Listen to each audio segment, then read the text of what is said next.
ሰላም እንግዲህ ሆስፒታል ገባች። በጣም እጅግ በጣም የሚያሳዝን ነገር ተፈጠረ። እንግዲህ ልጅ ብላ ያስጠጋቻት ልጅ እንግዲህ ቃል ሳታስበው ከኋላ እንግዲህ ጭንቅላቷን ስትላት ራሷን ስታ ትወርቃለች።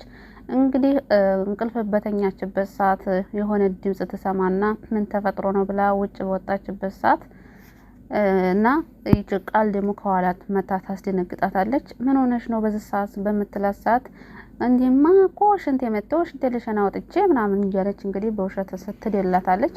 አሁንም ታዲያ እንግዲህ የብሌን ድምጽ አሁንም ማቃጨሉን አልተወምና አረ የብሌንማ የሆነ ነገር ሆናለች። ስለዚህ የሆነ ነገር ቸክ ማሳላደርጋት ተመልሼ አልተኛም ትልና እንግዲህ ወደ ብሌን ክፍል ስትሄድ በሩን ልከፍተው ስትል እንግዲህ ቃል አናቷን ትላታለች በእንጨት። ሰላምም ታዲያ ትወርቃለች ማለት ነው። ራሷን ስታ ትወርቃለች። ከዛም በኋላ ግን በጣም የሚገርም ነገር ወይኔ ጉዴ ገደልኳት እያለች ያንዞምባዋን ማልቀስ ትጀምራለች። እና ብሌንም በጣም ስቅስቅ ብላ ታለቅሳለች። ምክንያቱም እሷ በጣም ጥሩ ሰው ናት። ለኔ ብላ እኔን ለማዳም ብላ እንደዚህ ሆነች። እሷ አሰሪት አትሆን ልክ እናቴ ናት፣ እንደ እናቴ ነው የማያት እያለች እንግዲህ ታለቅሳለች። እና በመጨረሻም እንግዲህ ራሷን ልትነቃ ችላለች። የሞተች መስሏቸው ነበረ። ነገር ግን ደግሞ ሰላም ከትንሽ ደቂቃ በኋላ ነቅታለች። ከነቃች በኋላ ግን ምን ተፈጥሮ ነው? ምን እያደረጋችሁ ነው በዚህ ሰዓት? እንደገና ወንድሟንም ታየዋለች።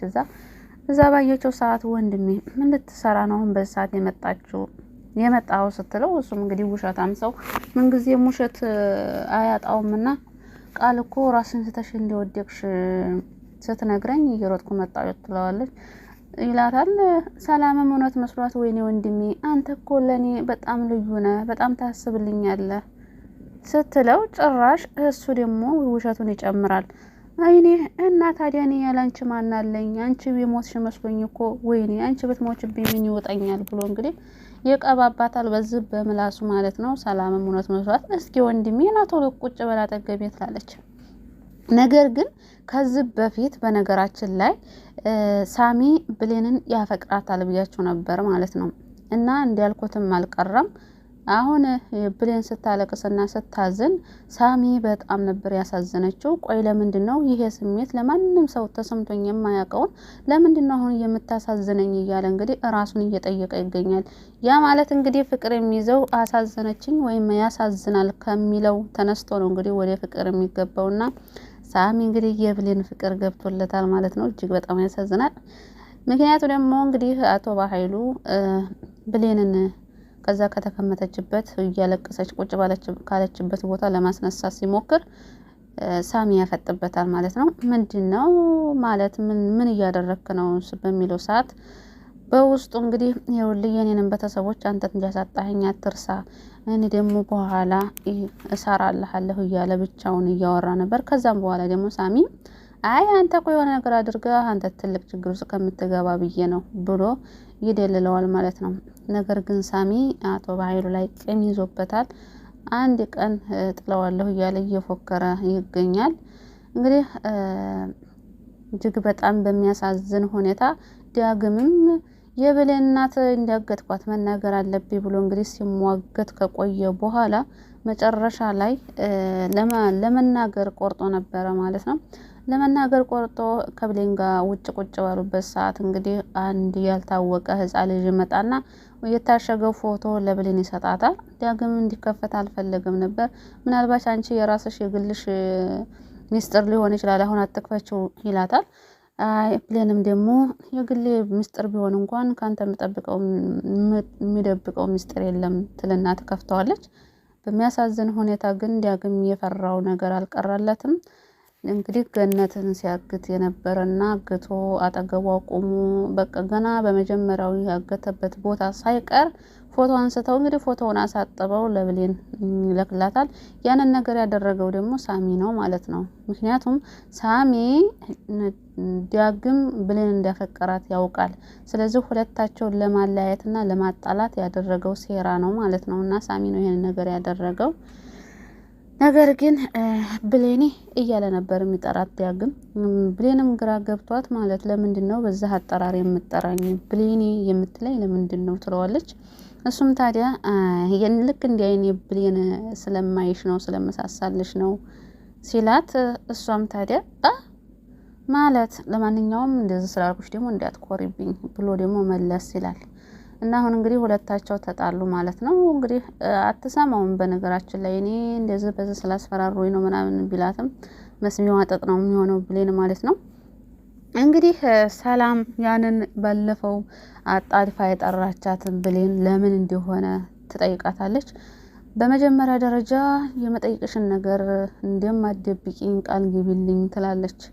ቃል የምትገቢልኝ ደግሞ ባሳደግሽና ስም ነው ስትላት፣ ብሌንም እሺ ቃል ገባልሻለሁ ትላታለች። እና ቃል ተገባሽልኝ አይቀርማ ባለፈው አጣርፈሽ ጠራሽኝ ለምንድን ነው ብላ ትጠይቃታለች። ብሌን ታዲያ የሌለ ሀሳብ ውስጥ ትገባለች። እንግዲህ ሀሳቡም ታዲያ የተፈጠረውን ቃል የሷ ልጅ እንዳልሆነና ገንዘቧን ለመውረስ ቃልን እንዲያመጣት ቃልን ከመጣት በኋላ እሷን አስወግዶ ሰላምን አስወግዶ ገንዘቡን የግሉ ማድረግ እንደሚፈልግ ሁሉ ይሄንንም ብነግራት ምን አይነት ነገር ይፈጠራል ብላ ማስታወስ ትጀምራለች። ያሰበችው ነገር ግን ትንሽ በጣም ያስፈራ ነበረ። ይሄን ስትነግራት ታዲያ ሰላም በጥፊ ትመታታለች ብሌንን። አንቺ ውሸታም፣ እናትና ልጅ ቢለያዩ አንቺ ምን ጥቅም ታገኛለሽ? ለምንድን ነው እንደዛ የምታደርጊኝ? እያለች እያወራች እያለ ቃልም ትመጣና እኮ እኛን ለመለያየት ነው የመጣችው እዚህ ቤት የሚል ምላሽ እንግዲህ በጭንቅላቷ ያቃጭላል ብሌን ማለት ነው። ስለዚህ ከዛ በኋላ እንግዲህ ሰላም ብሌን ብላ ትጠራትና ከሀሳቧ እንድትነቃ ታደርጋታለች። ንገሪኝ እንጂ ለምንድን ነው ባለፈው ያስጠራሽኝ ስትላት፣ ብሌንም ቃል ገብታለች እንደማትዋሻት፣ ነገር ግን ደግሞ ይሄንን ነገር ብትነግራት ችግር ውስጥ እንደምትገባና አሳዳጊዋ እንደምታጣ ሲገባት ሌላ ውሸት ታዘጋጃለች። አይ ለእናቴ እኮ ብር እንዲሰጭ ፈልጌ ነበረ ትላለች። ሰላም ታዲያ ስንት ብር ነው የምትፈልጊው? ችግር የለውም እኔ እኮ አንቺ ማለት እኮ የቤተሰቤ አንዱ አካል ነሽ፣ ስንት ነው የምትፈልጊው ስትላት 200 ብር ትላለች። እንግዲህ 200 ብር ካለችን በኋላ አይ ማለቴ 2000 ብር ትላለች። እንግዲህ ይሄንን የሚያወሩትን ቃል ተደብቃ እያዳመጠች ስነበርና አይ ብሌን ለካ ዛሬ ውሸት የማውራትሽ የመጀመሪያ ቀንሽ ነው ማለት ነው እያለች ብቻዋን ትታዘባለች። ነገር ግን ብሩን ሰጠቻት። ይሄን ከደሞዝሽ የሚቆረጥ ሳይሆን ስጦታ ነው ብላ በምትሰጣት ጊዜ ብሩን ተቀብላ ብሌንም ክፍሏ መታ ለማልቀስ ተነስታ ትመጣለች። ከተነሳች በኋላ ግን ሰላም የብሌን ሁኔታ ስላሳሰባት ምን ሆነሽ ነው ትላታለች። በሆነ እርግፍ እያደረገች በቃ ይቅርታ ቆንጆ ቡና ፈላልሻለሁ ብትልና ወደ ወጥ ቤት ሄዳለች ብሌን ማለት ነው። ወደ ወጥ ቤት ስትሄድ ግን ቃልም ተከትላት ነበር የሄደችው። ቃልም ታዲያ ቆይ አንድ ውሸት ዋሸው ብለሽ ነው እንደዚህ የምትነፋረቂው ስትላት፣ ብሌንም ባክሽ ዝም በይኝ ምንም ነገር አትናገሪኝ የሚል መልስ ሰጣታለች። ከዛም በኋላ ውይ እና ብሩን ተቀበልሻት አይደል በውሸት በምትላት ሰዓት፣ አይ ይሄ ብር ማለት እኮ በውሸት የመጣ ገንዘብ ነው እርም ነው ብላ እንግዲህ ብሩን ተወረውረዋለች ብሌን። ያንም ብሩን በምትወረውርበት ሰዓት ግን ቃል እንግዲህ ገብጋባ ስለሆነች በእርግጥ ለብርም ነው እዛ ቤት የመጣችው። ብሌን የወረወረችውን ገንዘብ ብድግ ታደርግና አንቺ ካልፈለግሽው እኔ እፈልገዋለሁ ትላትና ብሩን ወደ ኪሱ አስገብታ ከብሌን አጠገብ ትሄዳለች ማለት ነው።